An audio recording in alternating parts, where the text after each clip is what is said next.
All right, shalom, and welcome to another Bible study that Yahweh has enjoined unto us here in Stone Mountain, Georgia. My name is Esaac ben Israel, and I'm the elder priest of the United Congregation of Israel. And I am joined here by Mother Lael. Shalom. Shalom. All right.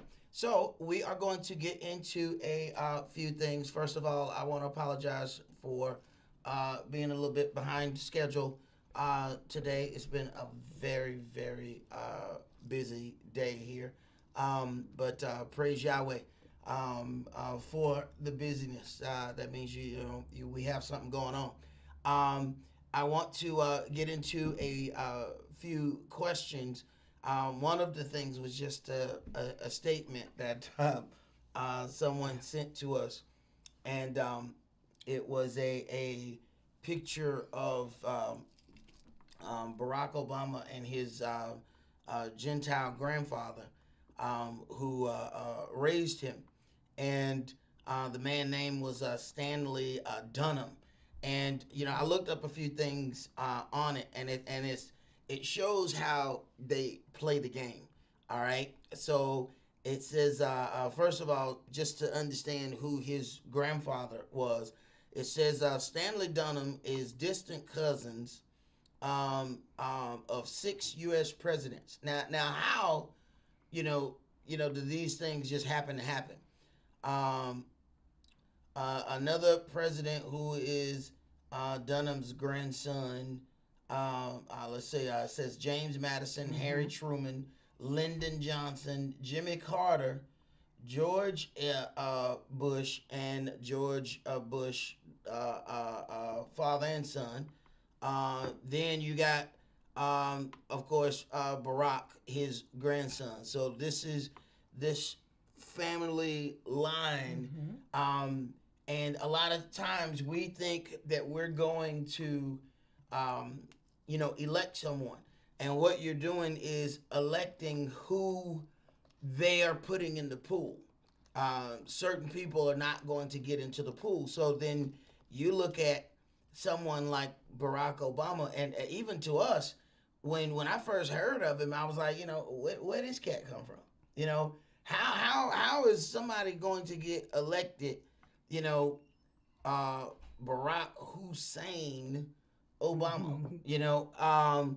It sounds like all of the people that America was trying to fight, but you find out that the way they present things is all gainsaying, and it's a play on words and everything that they end up doing.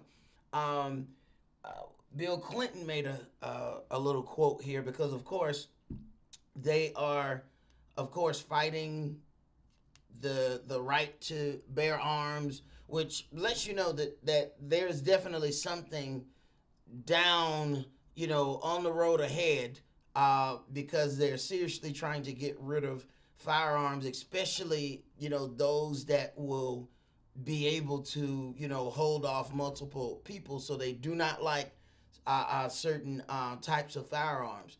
And Bill Clinton's quote was, "Some people are okay letting kids die to keep their gun rights." And it's a very interesting, play on things, because what they're doing with the gun rights is making it all about children and not about the ability to own a firearm. Now, why this is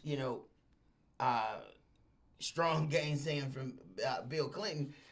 We talking about someone who most black people voted for. Matter of fact, black people helped get this man in office over and over, and he is responsible for incarcerating the majority of black people in prison. That happened through his push and the laws that he passed. But you don't see him out here fighting for that. Exactly. And this is how the gainsaying and the games are played. Hillary was trying to play on it when she knows she was losing. She then wanted to get into, yes, some of the worst laws were passed during my husband's tenure, and if you elect me, I'll fix it. So what? She can only fix it if she's president. Exactly. And You see, she not one word. This is how they play games with us, and we so on the Democrat bandwagon that they can pretty much hand us puppy child and tell us it's steak, and we tearing up that puppy child. You know, she hadn't said not one thing about it. It was mentioned when she thought she could probably use it to win. Once that didn't happen, nothing.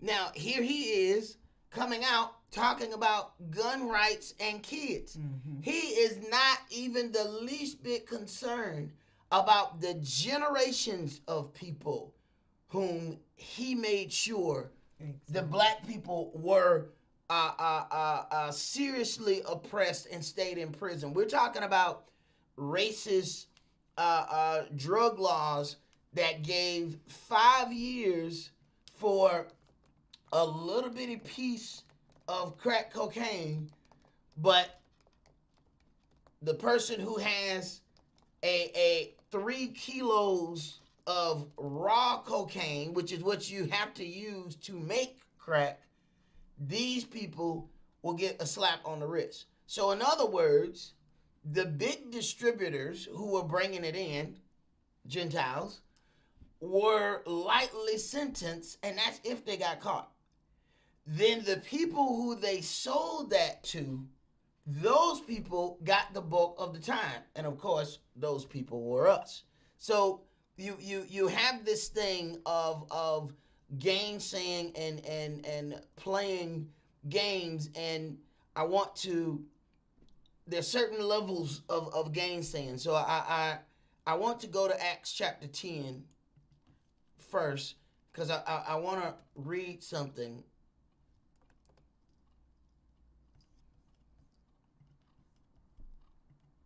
Because part of, this whole thing, when we understand what gainsaying is, the politicians have taken it, it's an art. It is. Okay? It is an art. If you ever watched, I hate watching them, the political debates, if you notice, they never answer any question. It doesn't matter if they talk for 5 minutes. A question is asked. They then so-called respond to the question. They might be talking for 5 minutes, never answer the question. So they learn how to contradict in a way that it just appeals, or it looks like they're doing something else. Let me see where I want to. Let's see.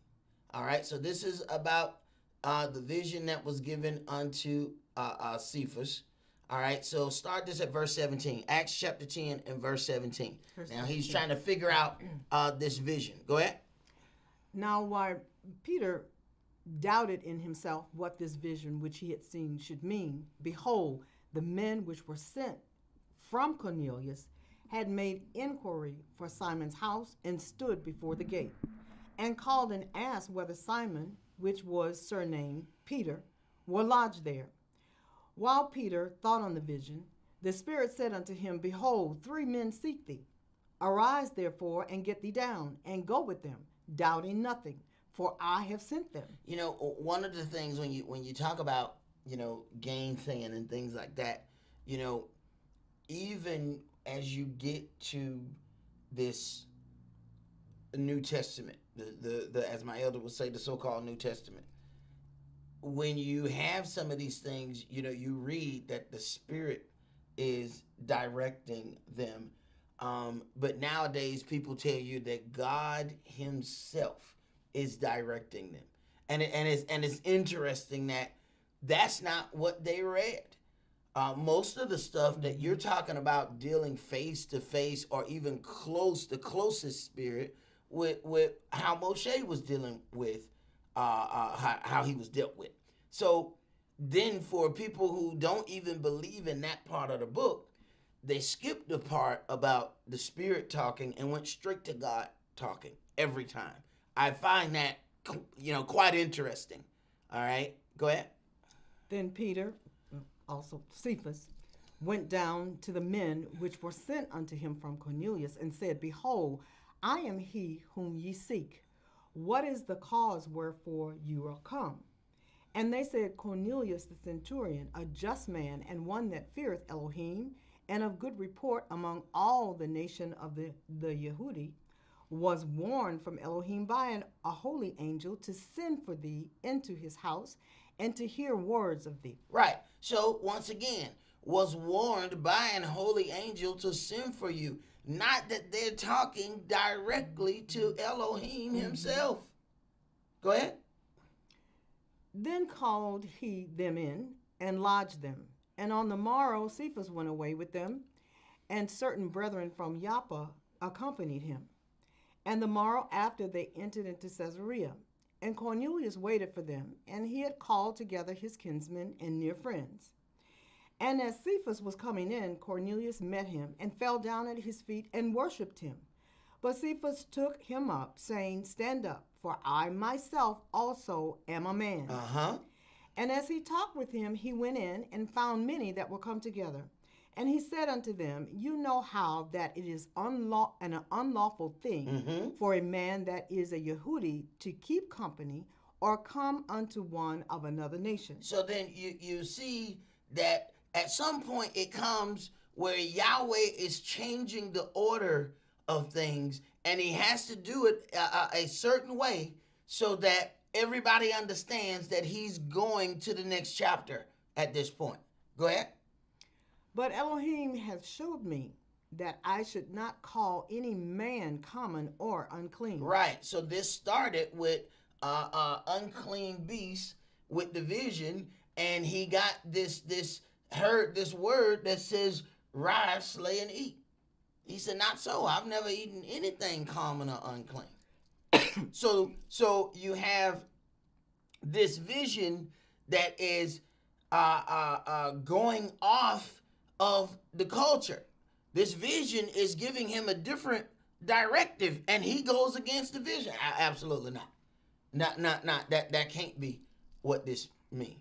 So he had to meditate on this thing to find out that Yahweh was really dealing with the opening of the doors to the other nations to be able to deal with this word. Now, when you talk about gainsaying, this is where a whole lot of people, because he says point blank that I should not call any man common or unclean. This is where people believe that pork was all of a sudden cleansed, and they take the beginning of that. They don't read far enough down to say that he's talking about men, that I should not call any man common or unclean. But to justify the things that they want to do, because, hey, there's Gentiles love that pork. Matter of fact, we got our love of pork from the Gentiles. They love that pork. They put the pork in everything. Exactly. And what this is showing right here is that, he's sending Cornelius to Cephas, whom he has placed. Christians want you to believe they put themselves up on the same standing as Elohim as they talk directly to him. That he has set up an order that he's not going to use any longer. He's using the order he set up. Cephas was given the keys to the church, so he's sending him through the order that he has ordained. So, right. This Christian doctrine about I talked to God last night, how is that possible? He Right. has an order. Right. And when you get right down to it, that's, when we go back and forth and said Peter, Cephas, what he said, you shall be called Cephas, the rock. The church, you are the chief cornerstone of which the church shall be built. So then you have he's going through and letting him know he has the authority. So this is also why, as many things as Paul wrote, you notice that the Catholics don't say that the Pope is descendant of Paul. Paul did more writings, than anybody else when you get down to this New Testament. Even he himself said, I labored more than they all. But who has the authority? Cephas, the rock on which the church was formed. So then that is how they contradict his word and say, I'm a direct descendant of Peter. So this is a part of that smooth gainsaying that I'm going to go against the word, but it doesn't really feel like I'm being aggressive. It's smooth gainsaying, and you really have to watch out for that. Go ahead.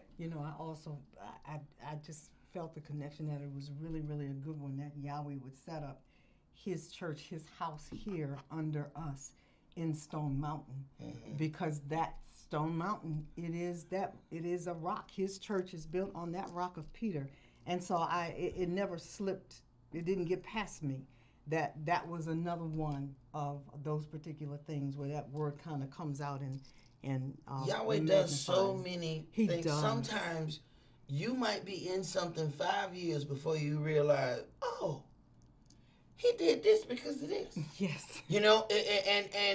And it's one of those things that, he waits for that to mature, or for your spirit to mature, so that he can bring you on another level of understanding. And it might be something that you've been walking in for quite some time, but then now he's bringing you on another level, And when he opens up that understanding, it's not like somebody's gonna float down the hall and just give you this.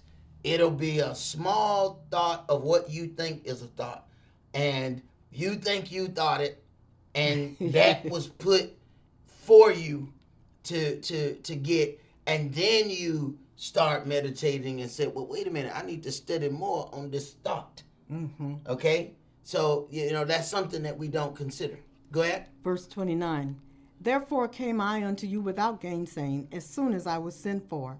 I ask, therefore, for what intent you have sent me for. So, Verse 30. I came unto you without gainsaying. So then we have to then deal with what is this gainsaying. Romans chapter 10 and verse 21 says, but to Israel he says, all the day long have I stretched forth my hands unto a disobedient and gainsaying people. This is what, now you have to deal with this. That it says Israel is gainsaying more than anybody, So you're going to have a lot of issues. Jude chapter 1 says, woe unto them, for they have gone in the way of Cain and ran greedily after the error of Balaam for reward and perished in the gainsaying of Korah. All right, so then let's read the definition of gainsaying. It's right there, G485. It says G485 in Strong's is antilogia. Antilogia from a derivative of G483, meaning dispute, disobedience, contradiction, gainsaying, strife. All right. So then you have to understand that some contradiction and strife is designed to look like something else. So with Clinton coming out saying that, some people will let kids die. All right. It is smooth gainsaying. It was very calm in how it was delivered. So basically, if you don't help people take away other people's guns, then all of a sudden you're a child murderer. You see how slick. See, gainsaying comes in many forms, and sometimes we are presented with some things for us to see, the level of the gainsaying and the games that people play with conversation. Let's go to Numbers chapter 16.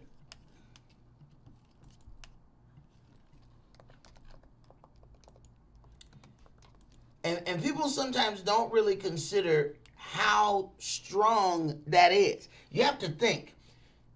There was one, thought process about Yeshua coming from the chief priest. Once the chief priest showed his indignation against Yeshua, it then convinced other people to come in and show their indignation against Yeshua. They were persuaded. See? So then this gainsaying, this contradiction, he was able to get with his group and push that gainsaying, and it caught hold. So then when you deal with this, then we have to deal with this big portion of gainsaying here. Numbers chapter 16, and let's start that at verse 1. Verse 1. Now Korah, the son of Izhar, the son of Kohath, the son of Levi, and Dathan and Abiram, the sons of Eliab, and On, the son of Peleth, sons of Reuben, took men. Now, you talking about Korah come from an awesome pedigree. Mm-hmm. You talking about a awesome pedigree. But just because somebody is, comes from certain parents, don't mean they're going to do what they're supposed to do. Right. It says they were renowned in the congregation. So they were. Go ahead.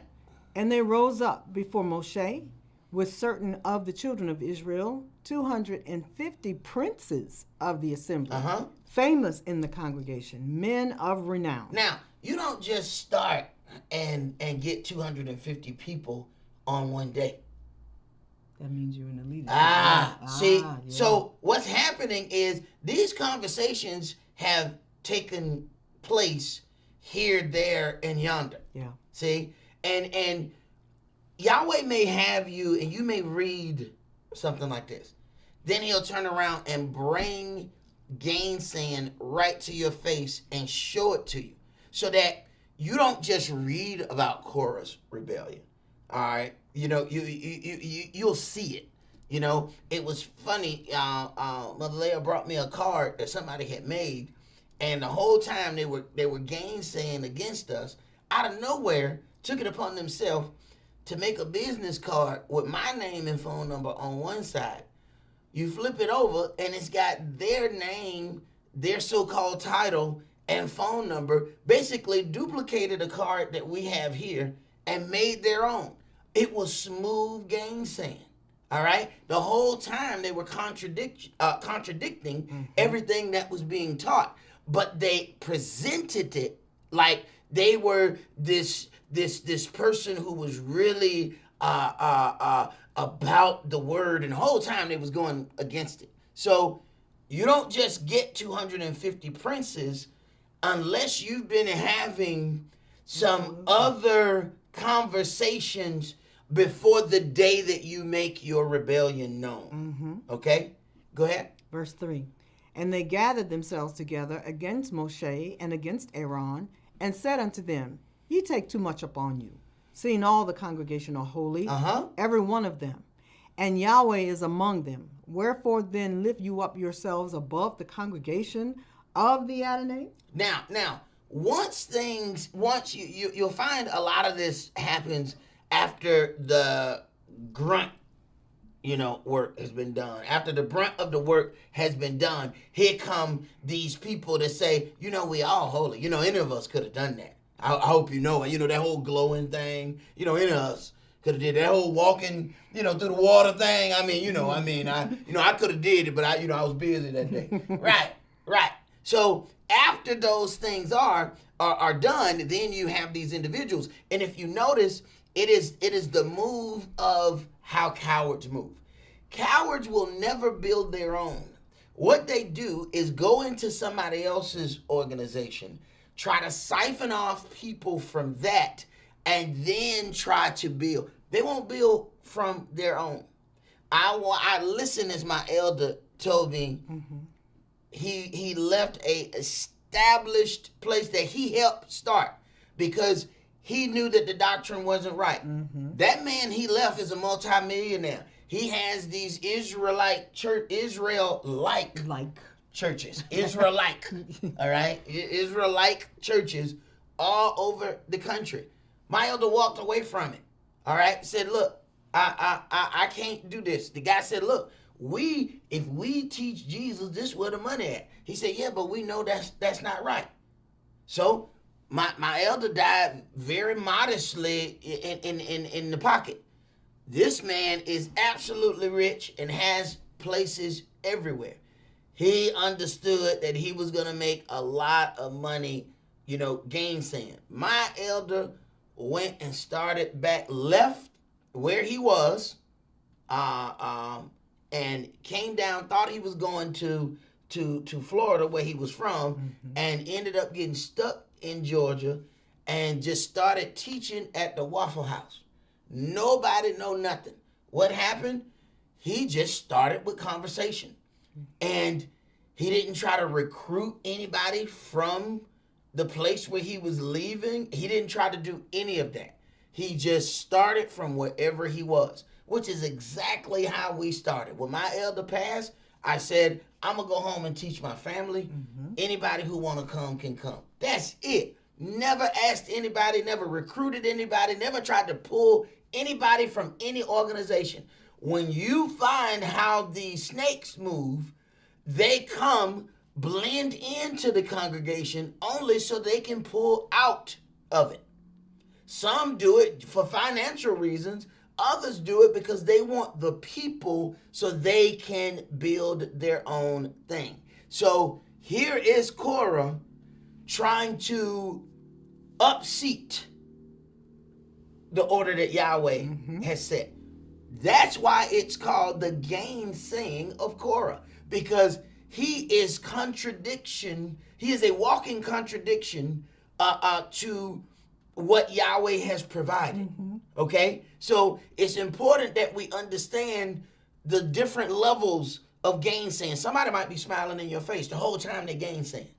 And what was bad for him was he was a part. It talked about the Levites and the Kohath and his lineage. He was a part of, so he was going against the established order that he was himself a part of. When you deal with it, think about all of the rebellion that we've seen since we had to build this place from ground up. Some of the most disobedient individuals were the people who were actually supposed to be part of the leadership. Absolutely. So you think about what that is, and it's like sometimes people get a taste of honey. Now they want the whole pot. Now they want the entire pot now. Go ahead. Verse 4. And when Moshe heard it, he fell upon his face. And he spake unto Korah and to all his company, saying, even tomorrow Yahweh shall show who are his and who is holy. Right. So as it is written, it says there must be heresies among you, so that those who are proved among you may be made manifest. So you might think, why didn't I see this? Yahweh didn't let you see it. Why? He wanted the heresy to come in. He wanted to let it come in and see how many people would grab hold to it. Then, once he reveals it, he shows who are his, who got took by it, who were pulled away. Right.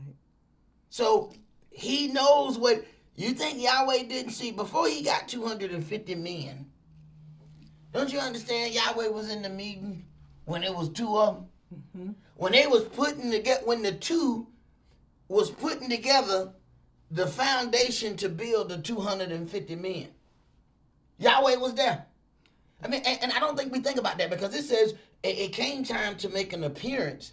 The sons of Elohim came, and Lucifer came also. Absolutely. See? And we don't consider that same thing is possible. That when the evil gather together, Yahweh in the meeting too. He sent his representative. Go on down there, sit in the meeting. So, but what we would think is, okay, Yahweh would see it and stop it immediately. Oh, Yahweh is much more brilliant than that. Yeah.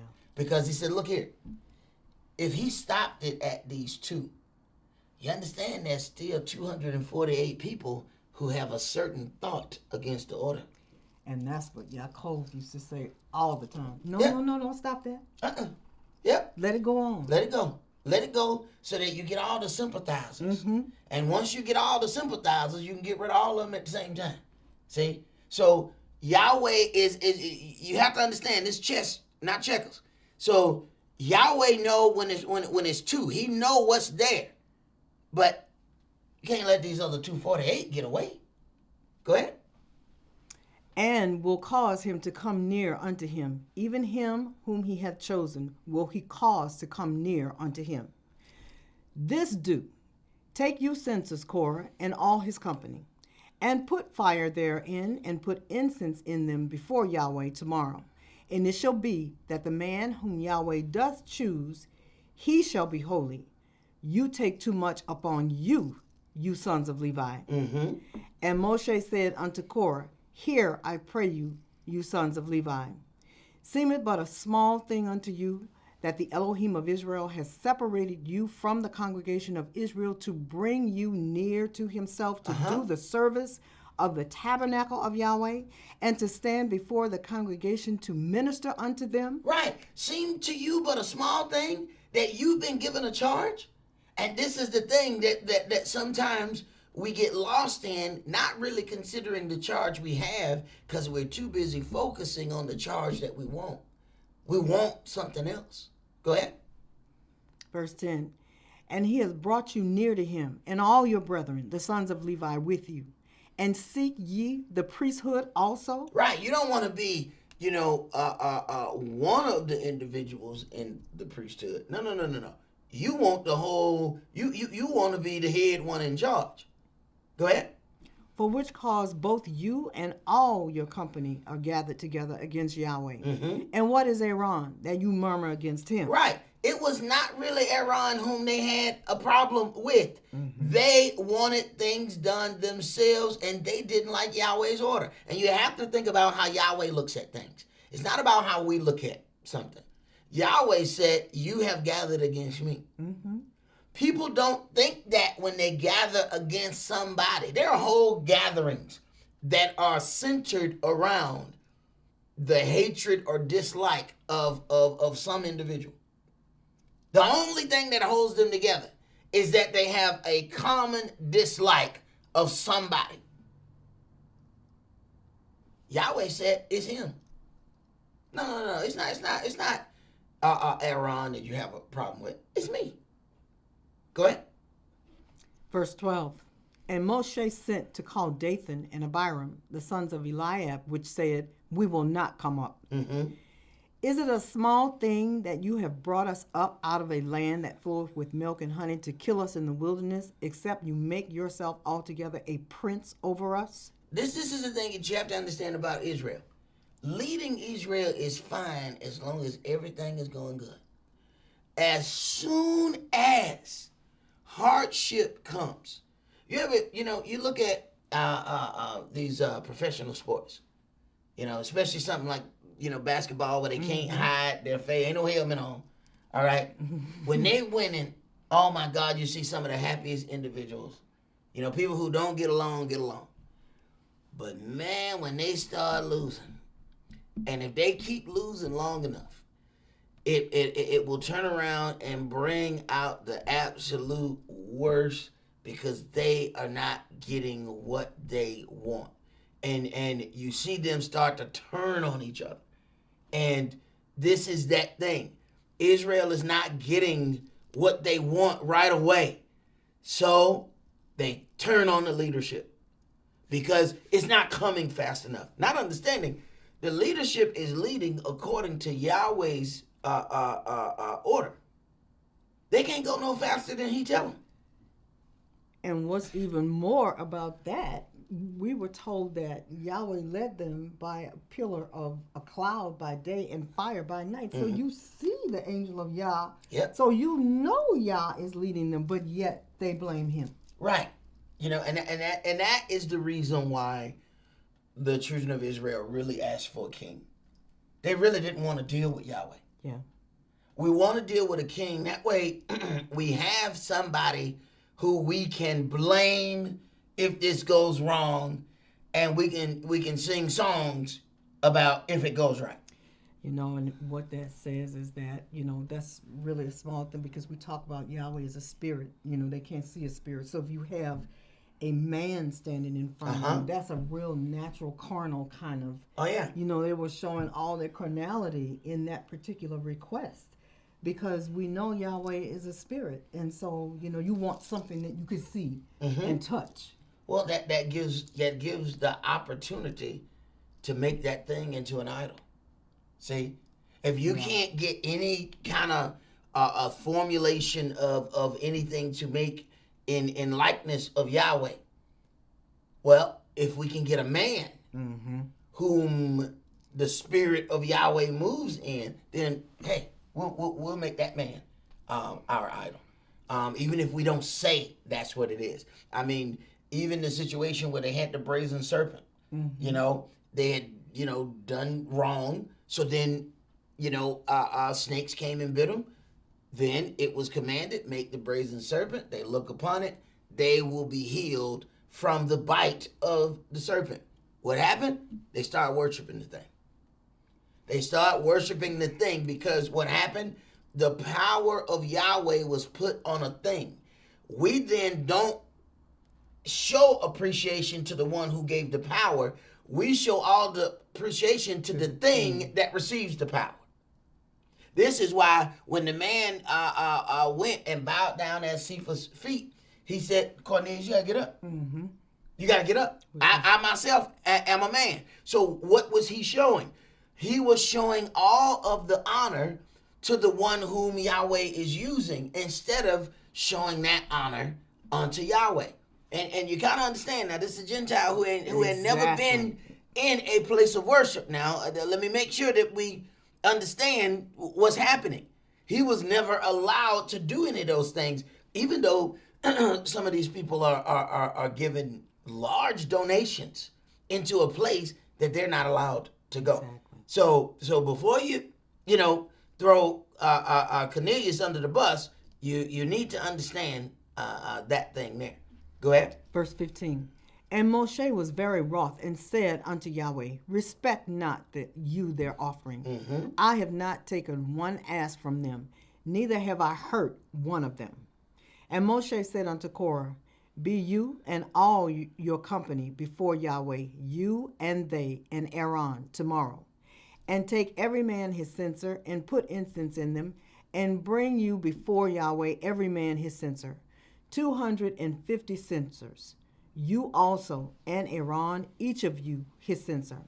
And they took every man his censer and put fire in them and laid incense thereon and stood in the door of the tabernacle of the congregation with Moshe and Aaron.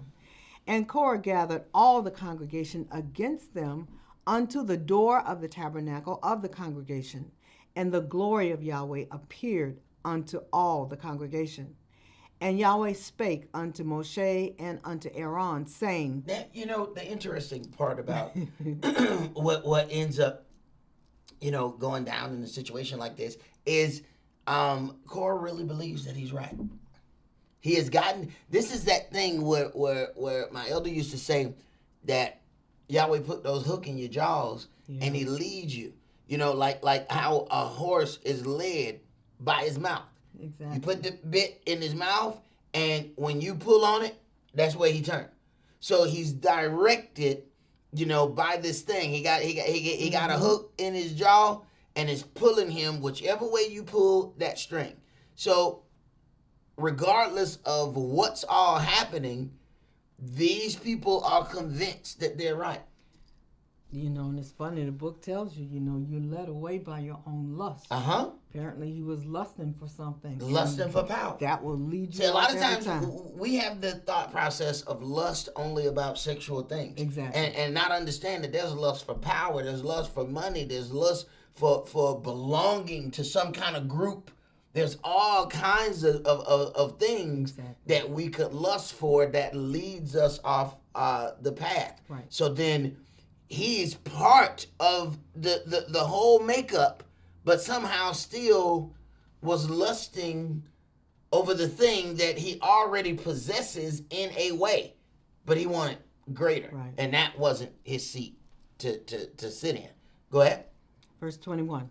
Separate yourselves from among this congregation, that I may consume them in a moment. And they fell upon their faces and said, O Elohim, the Elohim of the spirits of all flesh, shall one man sin, and will you be wroth with all the congregation? And Yahweh spake unto Moshe, saying, Speak unto the congregation, saying, Get you up from about the tabernacle of Korah, Dathan, and Abiram. Right. There's an opportunity. Are you going to be angry with everybody, with all other people? All right. Separate yourself. Mm-hmm. This is the thing that we have the hardest time doing. Yes. Separate yourself. He's saying, okay, don't punish all Israel. Well, all right, I won't punish all of them, but watch where you stand. But see, Why are you going over there? because we have this attachment to friends and associates. You have to judge things based upon what's right and what's wrong. You love your friends, you love your family, but wrong is wrong. It doesn't matter who commits it. You got it. And that's one of the things that as soon as you come in this word, sometimes, you find a lot of people have the same thing where they got tested first by family because they want you to have loyalty to them, yes, whether they're right or wrong. And that is the absolute definition of a gang. They talk about gangs in the street. Biggest gang in America is a police force. They protect one another whether or not the person is right or wrong. They will lie for the individual.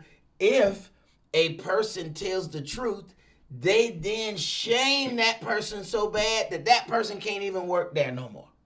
So then there's a culture of this loyalty, even when something is not worth being loyal to.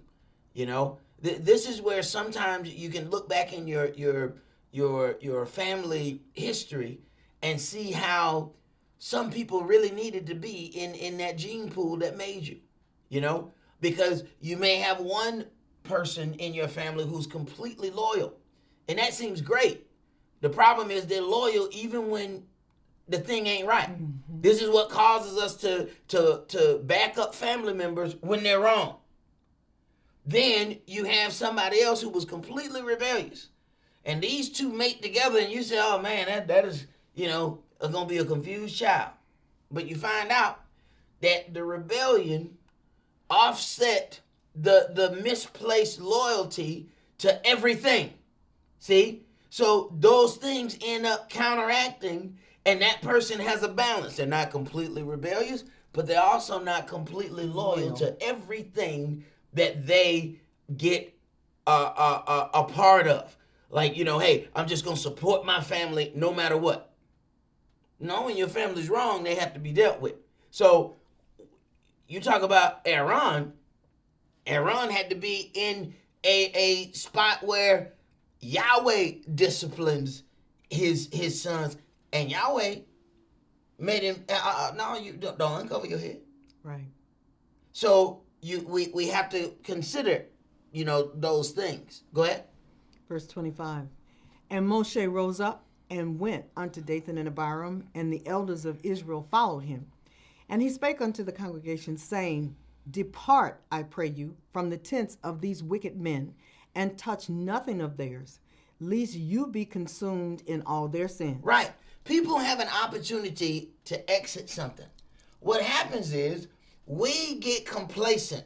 And what mostly gets us complacent if nothing has happened to us. We've seen people do evil, right, but we've seen them do evil to other people. And when the evil hadn't made it to us, it's the arrogance in us. Well, maybe they just don't like you.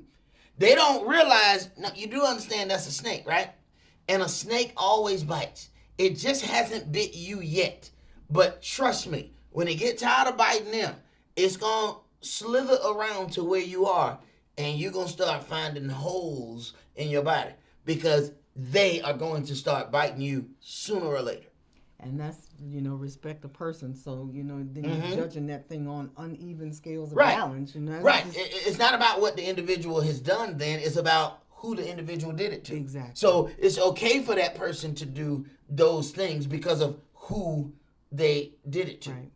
Go ahead. Verse 27. So they got up from the tabernacle of Korah, Dathan, and Abiram on every side. And Dathan and Abiram came out and stood in the door of their tents, and their wives, and their sons, and their little children. So you see that some people had some sense. They didn't have that blind loyalty to, this is my family, this is my you know what? Hey man, I hope this work out for y'all. I gotta move. This right here just not gonna work. Go ahead. And Moshe said, Hereby you shall know that Yahweh has sent me to do all these works, for I have not done them of my own mind. If these men die the common death of all men, or if they be visited after the visitation of all men, then Yahweh has not sent me. But if Yahweh make a new thing, and the earth open her mouth and swallow them up with all that appertain unto them, and they go down quick into the pit, then you shall understand that these men have provoked Yahweh. And it came to pass, as he had made an end of speaking all these words, that the ground clave asunder that was under them. And the earth opened her mouth and swallowed them up, and their houses, and all the men that appertained unto Korah, and all their goods. They and all that appertained to them went down alive into the pit, and the earth closed upon them, and they perished from among the congregation. Now, for them to perish among the congregation, when you deal with all that appertained unto them, some got up and left. Obviously, the other ones didn't. Yes. Obviously, there was some, and understand how this line goes. You have some really close family members who got up and walked away, and then you had some friends who decided to stay. And before everything goes down, people go, oh my God, you just gonna leave your family? No, I'm not leaving my family. I'm staying for right. Wrong just made my family take another turn. Exactly. I'm not taking that turn. That turn we're not gonna make together. See, I don't want to be together so much that I'm going to take this wrong turn with you just so we can say that we are together. So that is not going to happen. So that's something that, we are being put in a position sometimes to make a choice, not even understanding that that's Yahweh's test for you. It is a test. See, we think the test is for somebody else or for something. No. The test is to see if you're going to choose him or not. Mm-hmm. And it is amazing how much we let somebody else cause us to choose something other than Yahweh. Mm-hmm. Go ahead. And all Israel that were round about them fled at the cry of them, for they said, lest the earth swallow us up also. And there came out a fire from Yahweh and consumed the 250 men that offered incense. Right. Now, you have to understand something. See, this is where you can be really in a bad spot because you think you understand Yahweh's word the way he understands his word. Okay. When they gave the offerings, these offerings are burnt with fire. The parts that belong to Yahweh are wholly burnt up. He consumes them. So the fire that comes out of heaven and devours them is actually what the offering does. You offered up something unto Yahweh. Mm-hmm. Yahweh said, okay, you offer it up, burn it up. That's what happens. It became an offering. He burnt it up. And this is how Yahweh can be dealing with his word, and you think you understand the word, so you're dealing with it over here.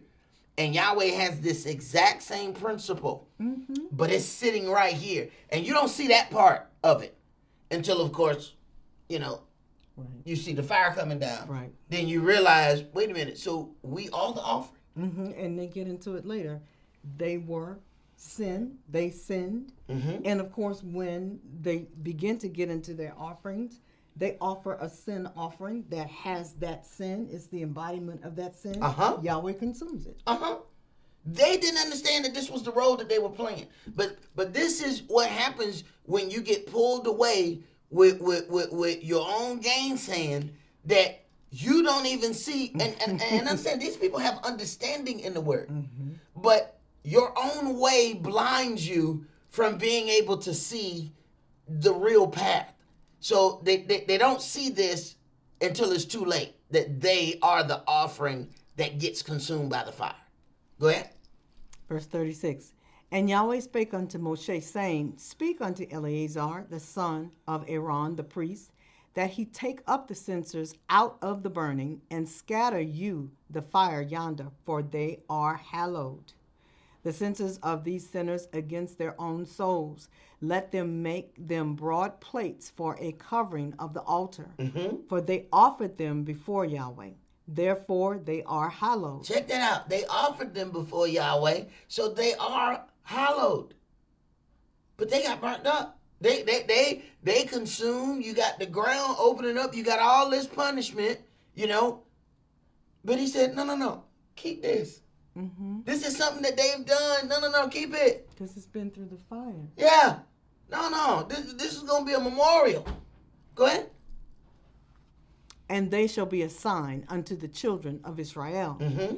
And Eleazar the priest took the brazen censers wherewith they that were burnt had offered, and they were made broad plates for a covering of the altar, to be a memorial unto the children of Israel, that no stranger which is not of the seed of Aaron come near to offer incense before Yahweh, that he be not as Korah and his company, as Yahweh said to him by the hand of Moshe. Right. So then you're talking about the order has to go through Israel.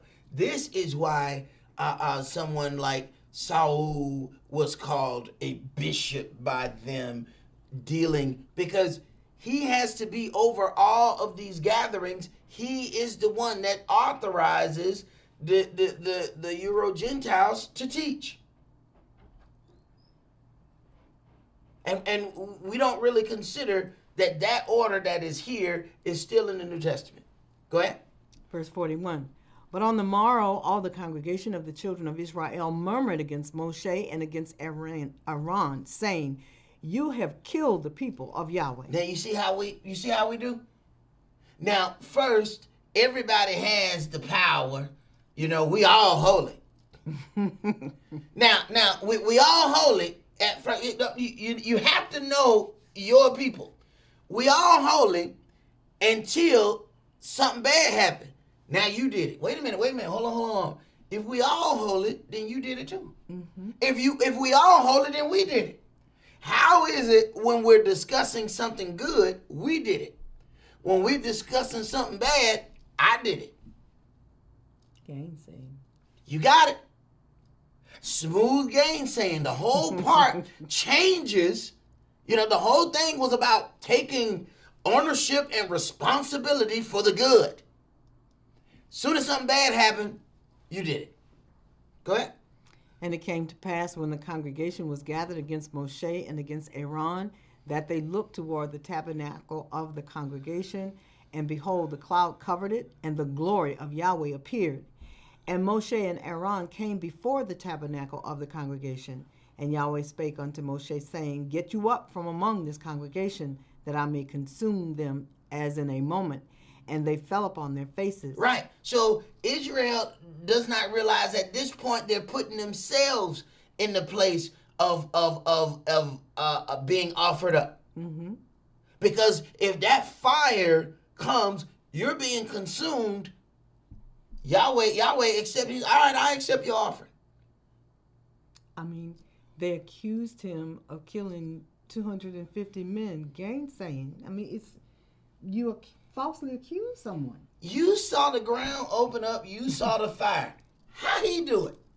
But you see how interesting it is when you can flip flop based on how that particular thing affects you. Exactly. Instead of just dealing with the order of what it is. Stop trying to change the order based on how you think, feel, and believe. Exactly. Or based on how it has affected you or your family. Exactly.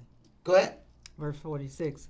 And Moshe said unto Aaron, take a censer and put fire therein from off the altar, and put on incense, and go quickly unto the congregation, and make an atonement for them. For there is wrath gone out from Yahweh, the plague is begun. Okay, so the same thing that the other people did that got them burnt up, got them sucked down into a hole, he said, go do that to save the rest of these people. Mm-hmm. Now, they have taken a liking to these other individuals who offered this strange fire.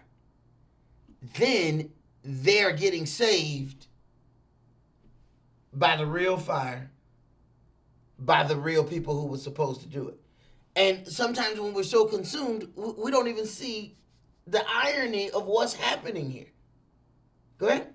You know what's funny about that, when we were at NCCI and Elder passed away, it was really hard to watch people that were in leadership and that were in leading roles do certain things.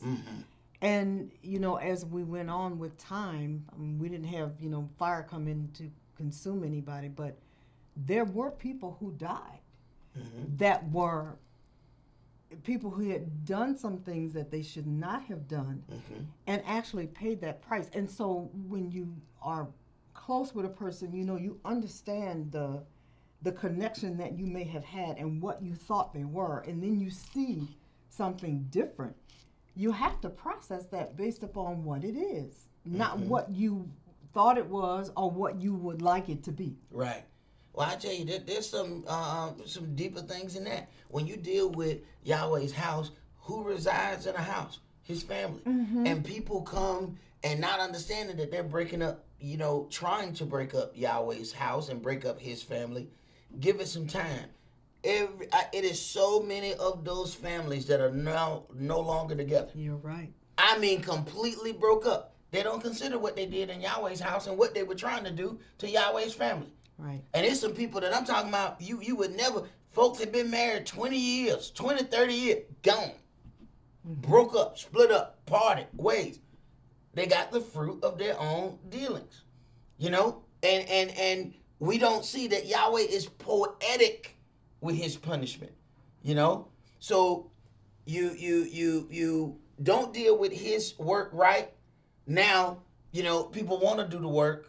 So, they're doing these, odd things to try to put word out when you had all of that available and you systematically tried to destroy it. Exactly. Yahweh is who he is. All right, I want to go to something else here. We got a question, and it says, my partner and I got married. Now she's saying our marriage didn't count. We stood between two witnesses. The brother read the laws of marriage to us. We washed each other's feet, and we agreed orally that we are married. Now she's saying it wasn't valid because there wasn't a blood covenant made. Nothing written or noting to really prove that we are married. This is the third time she's brought this up since we've gotten married. I've been convinced we are married and been willing to work things out. Hopefully we can clear, things up. Shalom. The first thing is dealing with a blood covenant. We really don't understand what that is. And given, power in men to authorize our unions. And this is something that we really don't understand, that these games have been played on us. Marriage licensing didn't even come about until they decided that they wanted to grant the power for interracial people to marry, or for interracial marriage. Those were the marriages that needed license, and with us not really understanding that, sometimes things come along and the powers that be are doing it for one thing, and then they find something else. So they're like, no, these people got to they want to marry outside their ethnicity. They got to file the papers. We got to allow it, and they got to pay. Well, then they start looking and say, I don't like this. But you know how much money we got in the coffers, So then this licensing thing took hold and they pushed it out everywhere. So now they're getting more and more money. Now, filing those papers with them under their way, you apply for a marriage license. A license is a permit.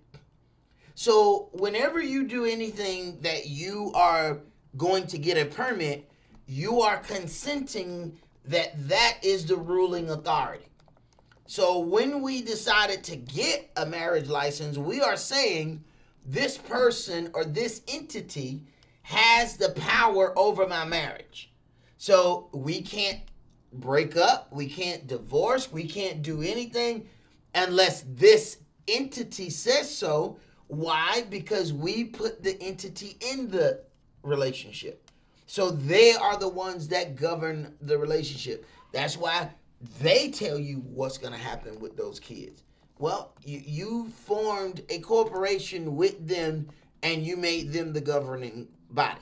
Now, we could as easily draft up, contract, because contract law overrides every other kind of law, easily get a contract between yourselves and notarize that, get that done, and then if you want to file that, you could file that down at the state courthouse. That then is a contract that you have now on paper that you and this individual are married. Because a lot of times, to a lot of people, the marriage is not real until they see a piece of paper.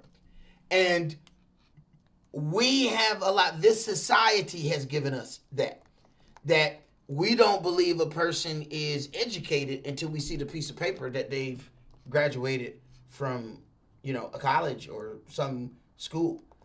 Meanwhile, there's somebody sitting over there who didn't graduate high school running circles around everybody in the room and has more wealth than everybody in the room. Yet they didn't get that stamp that people are looking for. That little stamp gets us into a lot of things. So let's go to something. I want to read Genesis chapter 24.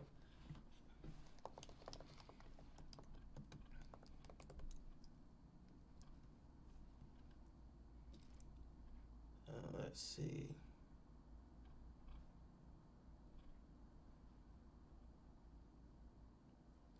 All right, start this at verse 52. Genesis chapter 24, and we're going to start at verse 52. And it came to pass that when Abraham's servant heard their words, he worshipped Yahweh, bowing himself to the earth. And the servant brought forth jewels of silver and jewels of gold and raiment, and gave them to Rebekah. He gave also to her brother and to her mother precious things. And they did eat and drink, he and the men that were with him, and tarried all night. And they rose up in the morning, and he said, Send me away unto my master. And her brother and her mother said, Let the damsel abide with us a few days, at the least 10. After that she shall go. And he said unto them, Hinder me not, seeing Yahweh hath prospered my way. Send me away that I may go to my master. And they said, We will call the damsel and inquire at her mouth. And they called Rebekah and said unto her, Will you go with this man? And she said, I will go. And they sent away Rebekah, their sister, and her nurse, and Abraham's servant and his men. Keep in mind that Rebekah has never seen him. He has never seen her. It was asked, will you go with this man? She says, I will go. She has no idea who she's marrying. And how we do this thing today, people say, well, you can't get no car without test drive. Yeah, which is a problem. See, and let me tell you something. Before the word, let's be honest. A whole lot of us had that same thought process because that's what the society told us things were about. So here is this setup, and it don't fit the setup that we deal with today. Go ahead. And they blessed Rebekah and said unto her, You are our sister. Be you the mother of thousands of millions, and let thy seed possess the gate of those which hate them. And Rebekah arose, and her damsels, and they rode upon camels, and followed the man, and the servant took Rebekah and went his way. And Esaac came from the way of the well Lahairoi, for he dwelt in the south country. And Esaac went out to meditate in the field at the eventide, and he lifted up his eyes and saw, and behold, the camels were coming. And Rebekah lifted up her eyes, and when she saw Esaac, she lighted off the camel. For she had said unto the servant, What man is this that walks in the field to meet us? And the servant had said, It is my master. Therefore she took a veil and covered herself. And the servant told Esau all things that he had done. And Esau brought her into his mother Sarah's tent and took Rebekah, and she became his wife, and he loved her. And Esau was comforted after his mother's death. Right. So then here is the marriage and the way that this comes. Now you have to deal with even part of the agreement. This agreement, all of those parts where we would say our vows and do all of these things are being made basically by the parents. There's one that's making, the transaction to get her there. Culture is keeping all of this stuff here. I want to go to Deuteronomy chapter 25.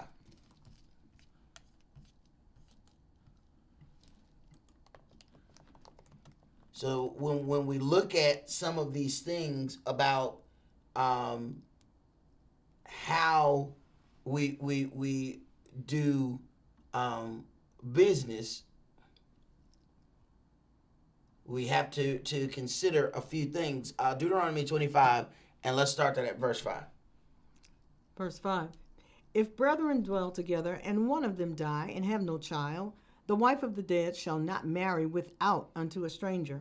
Her husband's brother shall go in unto her, and take her to him to wife, and perform the duty of a husband's brother unto her.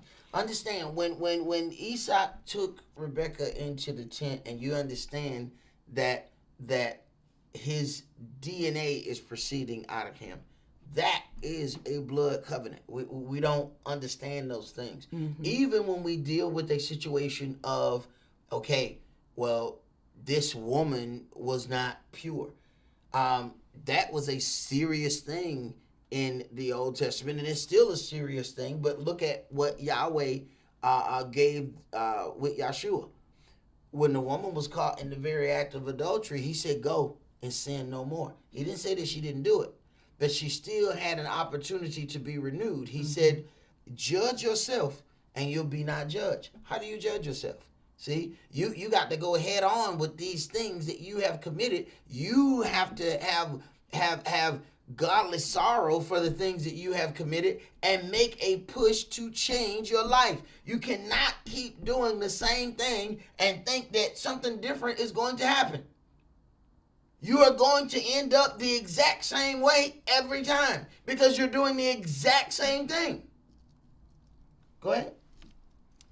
And it shall be that the firstborn which she beareth shall succeed in the name of his brother which is dead, that his name be not put out of Israel. And if the man like not to take his brother's wife, then let his brother's wife go up to the gate unto the elders and say, my husband's brother refuses to raise up unto his brother a name in Israel. He will not perform the duty of my husband's brother. Understand, this serious business. We would call these people all kind of names. How you gonna marry the brother? Are you crazy? What is wrong with you? Go ahead. Then the elders of his city shall call him and speak unto him. And if he stand to it and say, I like not to take her, then shall his brother's wife come unto him in the presence of the elders and loose his shoe from off his foot. So in the presence of the elders, so we do understand there is a part of a public show when it comes down to dealing with certain things in business. Just like we would go down to the courthouse and file something. What are you doing? Making it public knowledge. Okay, go ahead. And loose his shoe from off his foot and spit in his face, and shall answer and say, so shall it be done unto that man that will not build up his brother's house. And his name shall be called in Israel the house of him that has his shoe loosed. All right. So that's that. Let's go to Ruth chapter 3. The house of him that has his shoe loosed. So we have these rules and regulations according to our culture, and they were pretty serious about how those things were dealt with. When you read the situation about Judah and Tamar waited for quite some time for the next brother to be grown, and it was not, made to happen. So when she pushed outside of the law to go about a way to make some things happen, we don't read not one ounce of judgment against her, because she had been done wrong and she had waited. Our problem is we get done wrong on Monday. We want retribution and vengeance by Tuesday afternoon before the sun go down. See, and it took longer for when you're looking for Yahweh's judgment, righteous, that you are vindicated and on the right side, you're gonna have to wait for that. Go ahead. Ruth chapter 3 and start at verse 1. Then Naomi, her mother-in-law, said unto her, My daughter, shall I not seek rest for thee, that it may be well with thee? And now is not Boaz of our kindred, with whose maidens you wast? Behold, he winnoweth barley tonight in the threshing floor. Wash yourself, therefore, and anoint you, and put your raiment upon you, and get you down to the floor, but make not yourself known unto the man until he shall have done eating and drinking. And it shall be, when he lieth down, that you shall mark the place where he shall lie. And you shall go in and uncover his feet, and lay thee down, and he will tell you what you shall do. Now see, this an experienced woman telling this young girl, I'm gonna tell you how to get this man. This is a man of honor. I'm gonna tell you how you get. She didn't say, now look, I'm gonna need you to twerk to the earth. That's not what she told her to do. See, she's like, look, this man has shown interest in you. Do this. Go ahead. And she said unto her, All that you say unto me, I will do. And she went down unto the floor and did according to all that her mother-in-law bade her. And when Boaz had eaten and drunk, and his heart was merry, he went to lie down at the end of the heap of corn. And she came softly and uncovered his feet and laid down. And it came to pass at midnight that the man was afraid and turned himself, and behold, a woman lay at his feet. And he said, Who are you? And she answered, I am Ruth, thine handmaid. Spread therefore thy skirt over thine handmaid, for you are a near kinsman. All right, so near kinsman, her husband has died. She is asking him to marry her and bring her into his household. Go ahead. You know, we read in Isaiah where Yahweh was talking about Israel in our nativity, when he found us. He said, I found you, I washed you, and I covered you with my skirts. Right. I found you covered in your blood. You were not supple. You were not washed at all. Your navel was not cut. I cleaned you up and spread my skirt over you. See, so understand what's happening here. He said, I made you mine. Go ahead. Verse 10, and he said, Blessed be thou of Yahweh, my daughter, for you have shown more kindness in the latter end than at the beginning, inasmuch as you follows not young men, whether poor or rich. And now, my daughter, fear not. I will do to thee all that you requirest. For all the city of my people doth know that you are a virtuous woman. Now, how do they know that she is a virtuous woman? They watched her operate. Now, understand, Ruth is not an Israelite. She's a foreigner. She is a foreigner. She is not an Israelite. He says, all my people know that you are a virtuous woman. Now, what happened if he were to get with her right away before anybody knows her? See, even this has this timing thing that we don't like to deal with. This timing has its purpose. That they see, hey, this is a good woman. Go ahead. Verse 12. And now it is true that I am thy near kinsman. Howbeit there is a kinsman nearer than I. All right. So now he understands the levels of things. Like, okay, I am interested. but there's an order that we have to follow. Go ahead. Tarry this night, and it shall be in the morning that if he will perform unto thee the part of a kinsman, well, let him do the kinsman's part. But if he will not do the part of a kinsman to thee, then I will do the part of a kinsman to thee, as Yahweh liveth. Lie down until the morning. And she lay at his feet until the morning, and she rose up before one could know another. And he said, let it not be known that a woman came into the floor. Also, he said, bring the veil that you have upon you, and hold it.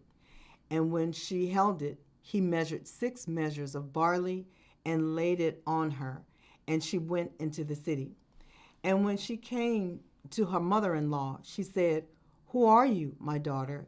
And she told her all that the man had done to her. And she said, these 6 measures of barley gave he me, for he said to me, go not empty unto thy mother-in-law. Then she said, sit still, my daughter, until you know how the matter will fall, for the man will not be in rest until he have finished the thing this day. Now, this is what you call listening to your elders.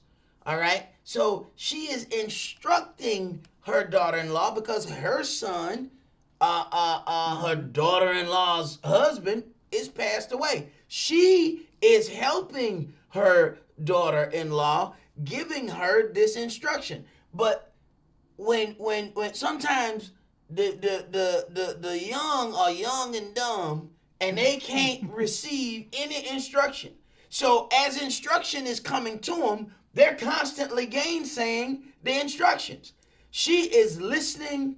She is taking the advice, the direction. She's doing everything that she is being told without saying, look, you know what? You old. You don't understand how this is done. See, I'm young. I know how these things are done. You know what? Your way is out of style. That's stale. This ain't how nobody get somebody today. I'm gonna show you how to do it. That's not what she did. She followed the instructions of this older woman down to the T. I'll keep reading. Ruth chapter 4 and verse 1. Then went Boaz up to the gate, and sat him down there, and behold, the kinsman of whom Boaz spake came by, unto whom he said, ho, such a one, turn aside, sit down here. And he turned aside and sat down. And he took 10 men of the elders of the city and said, sit ye down here. And they sat down. All right, so now here is where you get to file your papers in the courthouse. Okay? These people are not needed to make the marriage valid. They are there as witnesses that this transaction is taking place. See? That's what this situation is. And in any contract, if you notice, by any contract, they're going to have a signature of the individual and then a witness. Go ahead. And he said unto the kinsman, Naomi, that is come again out of the country of Moab, selleth a parcel of land, which was our brother Elimelech's. And I thought to advertise thee, saying, buy it before the inhabitants, and before the elders of my people. If you will redeem it, redeem it. But if you will not redeem it, then tell me, that I may know. For there is none to redeem it besides you, and I am after you. And he said, I will redeem it. Then said Boaz, what day you buyest the field of the hand of Naomi, you must buy it also of Ruth the Moabitess, the wife of the dead, to raise up the name of the dead upon his inheritance. And the kinsman said, I cannot redeem it for myself, lest I mar mine own inheritance. Redeem you my right to yourself, for I cannot redeem it. Now this was the manner in former time in Israel concerning redeeming and concerning changing. For to confirm all things, a man plucked off his shoe and gave it to his neighbor, and this was a testimony in Israel. Therefore the kinsman said unto Boaz, buy it for you. So he drew off his shoe And Boaz said unto the elders and to He all the drew people. off his shoe. Now, when we read in the other part of the law, it says, if a man refuse to raise up seed unto his brother, he shall be him who have had his shoe loosed, and they spit in his face. So now we see this shoe situation coming into a part of this public agreement. Go ahead. Verse 9. And Boaz said unto the elders and to all the people, you are witnesses this day. You are witnesses this day. We didn't need you to make this possible. You are witnesses to the things that are taking place. Mm-hmm. Go ahead. And all that was Chilons and Malons of the hand of Naomi. Moreover, Ruth the Moabitess, the wife of Malon, I have purchased to be my wife, to raise up the name of the dead upon his inheritance, that the name of the dead be not cut off from among his brethren, and from the gate of his place. You are witnesses this day. And understanding this part of the law, this other individual is not then known as him who have his shoe loosed, because he didn't refuse and leave her out by herself. There was another kinsman who wanted to do the job, and that way both of them leave this agreement honorable. So you have, even in how this was done, it was Ruth that he wanted, but he didn't go right at that. He mentioned the land. Of course, his near kinsman, he has land. Mm-hmm. He got money. Okay, yeah, I'll take care of the land. I'll get that. And then he said, oh, by the way. Now, so he going to do this like it's a second thought. It comes with two people. That ain't the second thought. That's the thing that he want to start with. And he says, by the way, you must buy it by way of Ruth the Moabitess. No, I already set up my inheritance. What is he saying? I have already divided amongst my children what I'm going to give to who. Once I bring another child in, I have to make a decision. Mm-hmm. I either have to redistribute this, or I got to work like heck to turn around and get something else yes. for this child. He says, this is where people don't get all things are lawful as it is written, but all things are not expedient. See, some people will look at a situation, you mean tell me I can get another way? But let me bring it on then, let's do this. Absolutely, I'm all about it. Brother said, oh, no, understand. I understand the financial stipulations that are coming with this, because I have to provide a whole different inheritance. He says, you know what? No, I would have bought the land. I would have dealt with the land, but I cannot deal with another situation of inheritance at this point. So that is also like a little side thing that we have to understand about how Yahweh protects everybody in his law. You have to understand what's going to take place if certain things go forward, and are you prepared to deal with that? Go ahead. Verse 11. And all the people that were in the gate and the elders said, we are witnesses. Yahweh make the woman that is come into thine house like Rachel and like Leah, which two did build the house of Israel. And do you worthily in Ephratah, and be famous in Bethlehem. And let thy house be like the house of Pharez, whom Tamar bare unto Yehudah, of the seed of which Yahweh shall give you of this young woman. So Boaz took Ruth, and she was his wife. And when he went in and unto her, Yahweh gave her conception, and she bare a son. And the woman said unto Naomi, Blessed be Yahweh, which has not left you this day without a kinsman, that his name may be famous in Israel. Mm-hmm. And he shall be unto thee a restorer of your life, and a nourisher of your old age.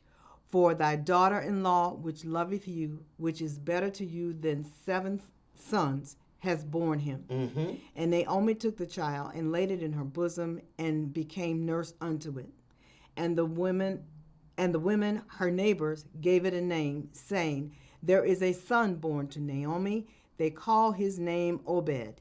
He is the father of Jesse, the father of David. Right. So then if we even go then and consider that, then in the lineage of David is this foreign woman, Ruth. So verse 18, now these are the generations of Pharez. Pharez begot Hezron. Hezron begot Ram. You might as well just say son of when you see begat, all right, so that you understand what that means. Ram begot Amminadab, and Amminadab begot Nahshon, and Nahshon begot Salmon, and Salmon begot Boaz, and Boaz begot Obed. Now understand, look at how this situation is when you deal with genealogy. These are just the seeds that Yahweh is dealing with. Doesn't mean that they didn't have any other kids. Okay? Salmon, and this is what gives you that understanding. Salmon begot Boaz, and Boaz begot Obed. That's not the only kid here. Understand something. So Yahweh show you the lineage of what he's dealing with. And then Obed begot Jesse, and Jesse begot David. David ain't the only son that Jesse had. Exactly. Okay? So each one of these individuals have other children, but the seed that Yahweh is dealing with, especially in rulership and in honor, is following a certain path. And that path is not always this great situation that is without problems. And a lot of times when we get into a rocky period, sometimes we look for reasons to negate something because we don't believe that we can make it through this phase. And if you get right down to a lot of things, you even looking into the statistics of marriage, most of them don't last past 5 to 7 years. It is done, most of them, a big chunk is done in 3 years, a bigger, another at 5, and at 7, most of all of those are all done away with. Why? Because we're not getting into these unions dealing with culture. We're getting into these unions based on who we are attracted to in our eyes and who we think we might be compatible with. You have to look at these individuals and say, how does somebody meet someone, get married, and these people are together all their lives, yet people who have known each other and made their own decision, they're divorced in 3 years? You know what? And in this situation with the person that asked this question, I think the young lady may be a product of our warped culture, where we don't believe a man a woman can make a vow orally and say something, and we think if it's not in writing, then it's not a vow or it's not a contract. And that's something that our society, we didn't operate like that before. Exactly. It's like a man's word or a woman's word means nothing. This culture has changed that. Exactly. It used to be a thing where somebody said, my word is bond. That if we agree on it, then that's what it is. But we have gotten to a different thing. This is Sioux country. And in Sioux country, all they do is sue for whatever they don't like. And the first part of operating in Sioux country is seeing what do you have on paper that you can then sue this individual about, concerning. See?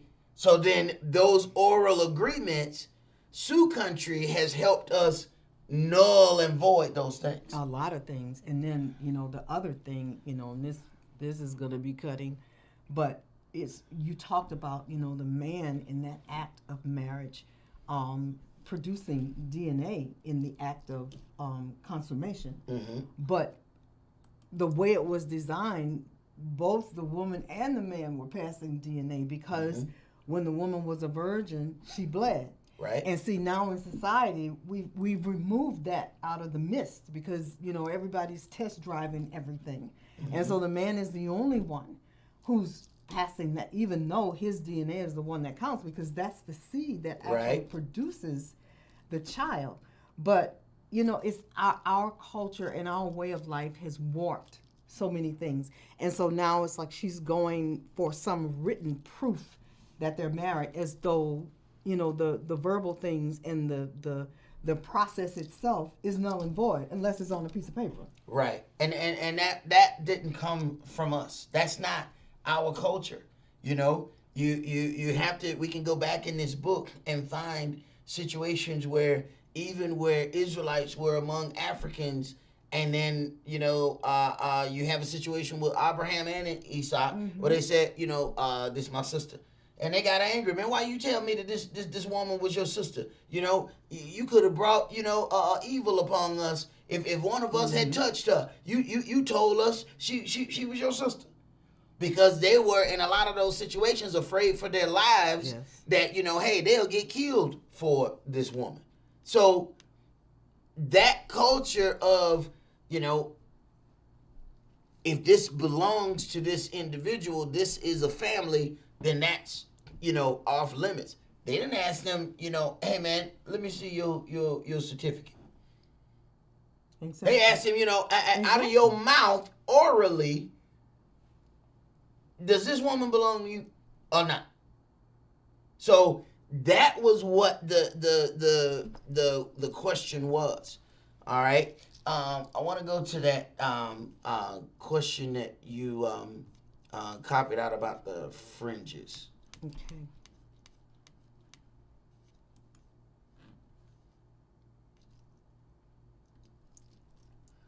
Yep. All right, and it says, does your congregation wear fringes on your clothing? My family came into the truth some 2 years ago and have been trying to learn as much as possible. We've been reading and watching many videos, but a lot of what we see doesn't match up 100% with the Bible. We've been watching your videos for the last 2 months, and it has been so informative. If your congregation does not wear fringes, why not? So let's go let's start. I want to go to Numbers 15.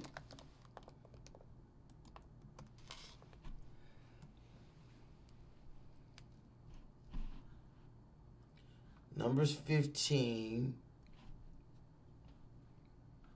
And go ahead and I'll start that at verse 37. And Yahweh spake unto Moshe, saying, Speak unto the children of Israel, and bid them that they may make them fringes in the border of their garments throughout their generations, and that they put upon the fringe of the borders a riband of blue. And it shall be unto you for a fringe. That all right, now, understand what the fringe is for. It shall be unto you for a fringe. Go ahead. That you may look upon it, and remember all the commandments of Yahweh, and do them.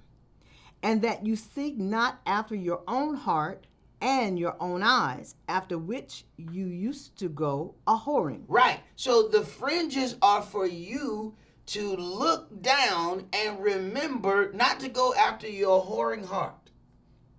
Now, that that right there in itself is saying something. Understand who he's dealing with. He's dealing with carnal Israel who have to remember the commandments. Okay? So, at this point, it is safe to say that there's absolutely no law in their heart, because they got to wear the law on their shirt. Think about that. So the question is, do we wear fringes? Anybody who want to wear fringes can wear fringes. But nobody has to wear a fringe every day. You have these individuals who are, I mean, they got shower fringes. Somebody showed me a car one time with a car where the person put fringes all the way around the car. You know, but I mean, if that's what keeps you from sinning, so like, and I'll tell people this in a minute.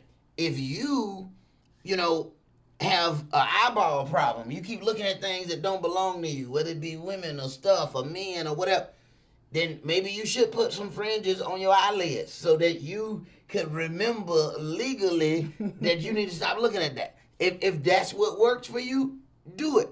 But understand where we're supposed to be with that.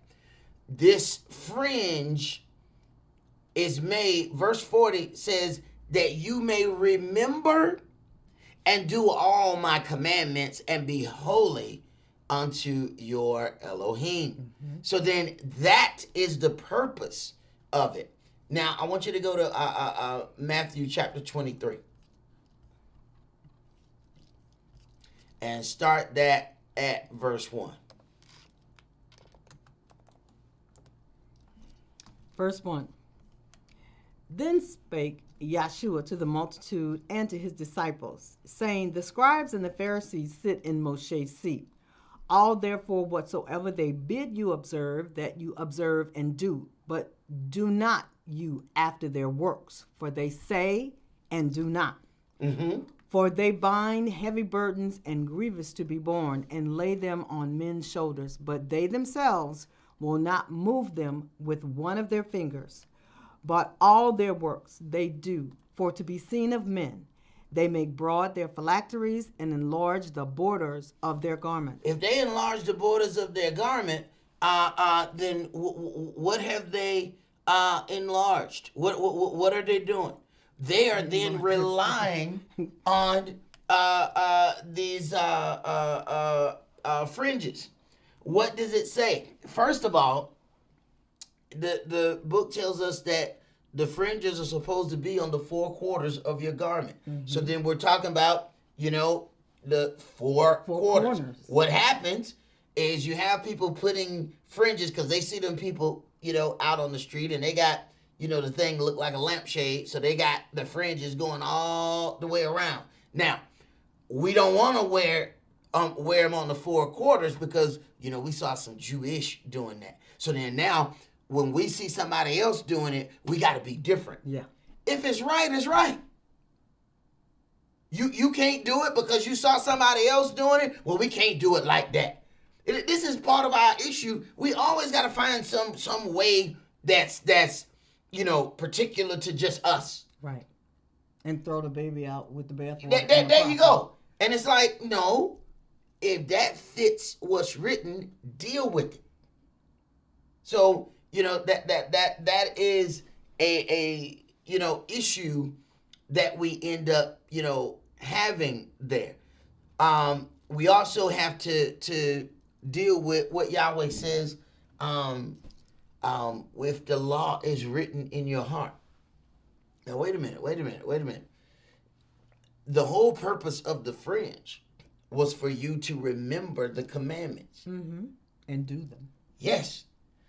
But if the law is written in your heart, do I need to look down at a fringe to remind me of the law that's in here? Or better yet, if the law is in your heart and you are keeping Yahweh's law and walking in his commandments, mm-hmm. are you a sinner if you don't have on a fringe? Right. See, this is one of those things where we think the fringe has become more important than the thing it is meant to remind you of. The fringe is not the law. The commandment is. Thank you. The fringe is reminding you to keep the law. We get to the point where we let these megaphone Hebrews tell us that it's all about the fringe. No, it's not. No, it's all about the commandments. It is not about the fringe. The fringe is a means to an end. It's like getting on the street to get to my house. My house is the destination, not the street that it's on.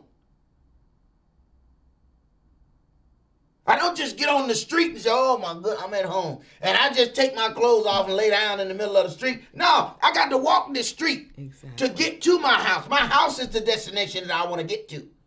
The commandments is the destination that we're trying to arrive at. Not the fringe, but what happens? People use the fringe for social acknowledgement. Exactly. You know, brother, I was looking at you, brother. I thought you might have been Hebrew, but, I looked and I didn't see no fringe. And these same people, they hadn't had not one baptism. And they're walking around talking to you about a fringe, and a fringe remind you to keep the law. You should ask yourself, which law are they keeping? If you don't have a baptism, you don't believe in the Mashiach, what sacrifices you doing? So when people talk about they walk in the fringe, that they walk with these things, okay, which laws you believe in? Because Yahshua, even Moshe, says when these things are written, in your heart. Mm-hmm. That's the goal. Even when it talks about the Gentiles, which were not given the law, it says those who are not given the law, if they do the things contained in the law, they have become a law unto themselves. So we have to not judge things based on the appearance, which is what Yahshua said the Pharisees did. He says, you enlarge the borders of your garment. Yeah, you got on fringes, but you ain't doing nothing that the fringe is supposed to represent. Right. They do it to be seen of right. them, just like people do. Yeah, exactly. Get us a megaphone. Look at my fringe. But we're not going to do anything that is in that law that fringe is supposed to represent. And, when they do that, when you take the fringe and make it as it is a law, you are changing Yahweh's word. No doubt. Yahweh's word said the fringe was to remind you to do the law. It is not the law. Right. And it is amazing. But see, this is also the thing. Now go back to our first question. When the marriage certificate is made to be the marriage. Exactly. You see? Yes. See, now the certificate is the marriage. The marriage is not the marriage. The union is no longer the marriage. The piece of paper is. That's what we do with the fringes. We have made the fringe the law. And it is not. Exactly. So what happens when we encounter somebody that does not have that fringe on? Is this person unworthy? Are they less than we should pay attention? Should we not pay attention to these people if they don't have it on?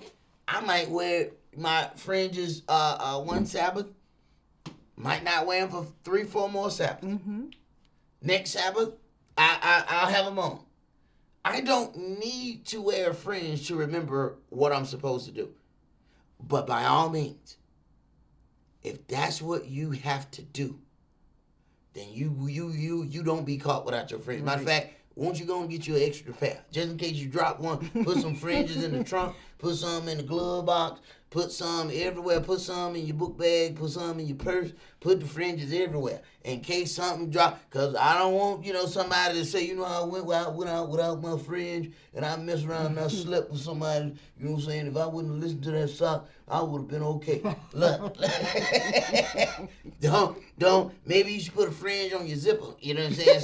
So before you unzip the law, the commandments, maybe it won't even unzip if you put the fringe on it. Maybe that's what hey, whatever you need to do, do it. Because the end result is about keeping the law. It is. I don't care how you got to go about to remind you to keep the commandments. If that's what you got to do, do it. But do not hold your brother accountable to the weakness that you have in yourself. Your brother is not held responsible for your weakness. You are the only one that's got to carry your weakness. Don't get your weak bag and tell your brother, he'll carry this up the hill. No, that's your weak bag. You carry it up the hill. And that's all that we're going to do for tonight. Let's leave out with a prayer, please. We're going to rise and face the east.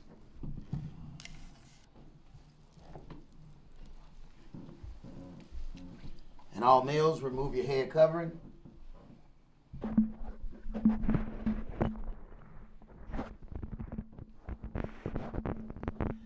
Abba Father, Most High Covenant Elohim of Abraham, Isaac, and Yaakov. Abba Father, we thank you for the little understanding that you've given unto us. And we pray, Abba Father, that you would magnify our understanding, that we may be able to grow even more and more in your word. And we pray, Abba Father, that you would give us a spirit of obedience, a heart of fear, that we may be able to fear you, that we may obey you, that we may walk in the things that you reveal unto us, Abba Father. There's not one of us who have not sinned, Abba Father. So I pray, Father, that you would forgive us of our sins and also give us a forgiving heart, that we may be able to forgive those who have trespassed against us, Abba Father. We pray that you would continually keep a hedge of protection round about us and this little sanctuary that you have given us. We also pray, Abba Father, that you would give us all the means and resources that we may be able to build even another little sanctuary whereby we can gather in peace and keep your new moons, your Sabbaths, and your holy feasts, Abba Father. We thank you for what you've done thus far and the things that you're going to do that we don't even know yet. We thank you, Abba Father, and we pray that you would do these things not only for those that gather with us physically, but even those that gather by way of phones and by way of internet, those that gather out of a pure heart to serve you in truth and in spirit. In Yahshua HaMashiach's holy and divine name we pray. Amen and hallelujah.